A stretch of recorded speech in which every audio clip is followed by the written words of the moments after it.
What's going on, YouTube? It's Rat Comente. I'm taking on the Cam Newton Panthers, and I decided to choose the Pittsburgh Steelers. This is a ranked match, and I've been playing with the Steelers a little bit lately. The Steelers and the Tennessee Titans on some of these ranked matches, and they're both pretty good squads. I like the Steelers because they have the big hit factor, and then the Mike Wallace glitch. But in this game, I don't use them as I really should, with just putting him on the outside and streaking them and have the glitch go to work. And if y'all don't know what I'm talking about, a lot of people in the community, just call him like the glitch or whatever, because he's super fast and will run by everybody, even the safety and double coverage or whatnot, and do what my opponent did right there and just throw it up over the top. And so that's what I need to do if I'm going to play with the Steelers. And I at least need to have that threat there so they're always aware of that. Have him more on the outside and not come out and compress sets as much. But my opponent was definitely good. He knew what he was doing. He played a lot of coverage defense, and then he had one blitz.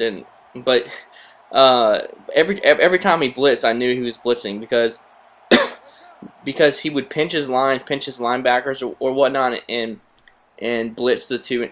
Okay, hold on a second. Now look at this. 3rd and 7. A good goal line stand. I even shifted my coverage to the right. Troy Polamalu is right in front of the guy, jumps the route, and just doesn't give me any animation. It should have been a pick six, and that's where this game and frustrations can really get frustrating, because as you can see, that wasn't a fumble and it got overturned. I knew it was. I knew he was down, and luckily the game actually overturned it. But more and more you play this game, better and better you get at this game. When you play higher level competition, more this game gets frustrating. Just like any game, like when you first play Call of Duty, for example, or FIFA soccer, you're not good, but you're just having a good time. You're enjoying it, you're learning, and all that stuff is nice and dandy and fun. But once you get better at a game and take it a little bit more seriously, play more competitive, play against more cheesy kind of stuff, and then you feel like you make the right adjustments to what they are doing on offense, and you just don't get rewarded on defense. It's really frustrating. And even right here, just an example of how you can just use the pass lead and manipulate deep blue zones. Deep blue zones in this game are just completely trash. You can run past them. You can you can just throw underneath them with pass leads, and they're pretty much worthless. I really a lot of times I will literally blitz 6 and not have one deep blue zone because they're just worthless in this game. Like they're just pathetic. And so, but back to it's just, once you play this game more and more, it definitely gets frustrating for me at least. I definitely have fun playing it, but there is a frustration level because it's mainly on defense. Whenever I feel like I make the right adjustment or right read, and I don't get rewarded for it, it's just, oh man, it just really pisses me off, to be honest.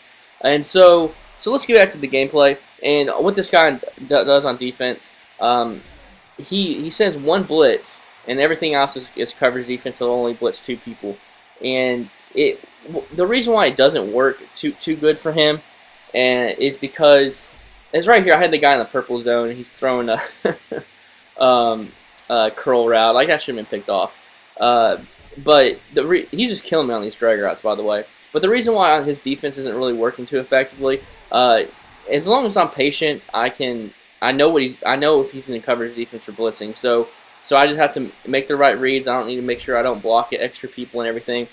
And where his defense really struggles is he's showing me pre-snap if he's in coverage defense or blitzing heavy. Because if he's blitzing heavy, he's pinching his linebackers and his line and re-blitzing both those inside linebackers, and then it just creates an edge pressure.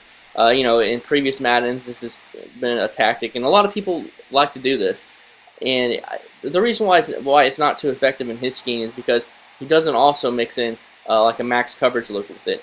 On defense, I like to have a symmetrical look, or not symmetrical, but where it looks the same on both sides. And so, for example, I like the 4-3 stack because you can bring left edge, right edge, a 3-man A gap, or you can do max coverage defense out of it and make it look the same. So it's hard for your opponent to know where the blitz is coming from. And right here, this is this is something a lot of people like to do. against me. I know, I think Chappie, other people posted how to make screen passes more effective with delay routes. And yes, it can be more effective, and it's a good tactic. But it's only a good tactic if they're doing coverage defense on you. Because a lot of times when people blitz heavy, and I was blitzing heavy, the delay route stays in the block, and and you have to wait so long for that delay route to go on its route. A lot of times I sack the person or get them for a loss because I have a lot of people right around where the running back is. But it is definitely effective whenever people are playing coverage defense, and the delay route will actually go out on its route. And so I threw a couple interceptions.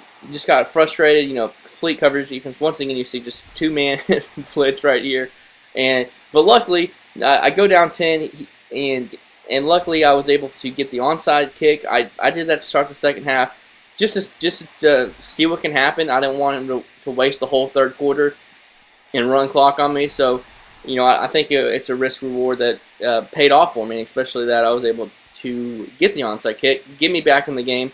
So if I can score here, all I have to do is get one stop, and then I feel like momentum is definitely changing.